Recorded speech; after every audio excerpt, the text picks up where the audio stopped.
給我個機會。以前我沒得選擇，現在我想做一個考古紀錄片的配音員。嗶哩嗶哩的觀眾朋友們，大家好，我是配音演員葉青，很高興參與到不止考古，我與三星堆的紀錄片配音工作中來。他的意思肯定是背着手的意思，所以把手一背，把手一背，骨折了，把手一背怎麼背？面對古蜀人留下的謎題，年輕人專業 PK， 老師傅把手一背，精耕細作，一旦錯過，這句有點不好。好的，我們現在再來一遍。對，我是覺得第二遍可以。年輕人專業比拼，年輕人專業比拼，年輕人專業比拼。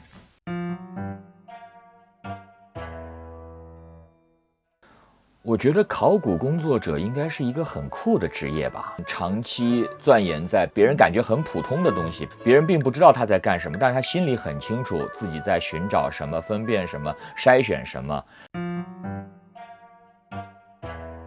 不像一般的紀錄片，這是一個三星堆的什麼不，就是不是那種形式的，像博物館的那種介紹的形式，而是更多的這種考古人與考古這件事情的之間的這種關係的一種描述。然後第二呢，我發現有很多年輕的考古人啊，考古学者，就是以前我印象當中說到考古跟老花鏡全部聯繫在一起，我覺得一定是年紀很大的人。但是現在我發現，可能很多都是20來歲啊，這些00後啊、95後啊，參與到考古工作中來，而且他們非常的專業。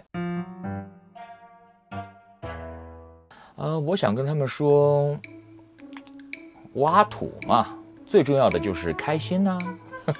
我能從這些考古人的眼裡看到他們的執着和熱愛。片子裡頭有很多的描述都可以證明我這個觀點，你們可以通過觀看來體會。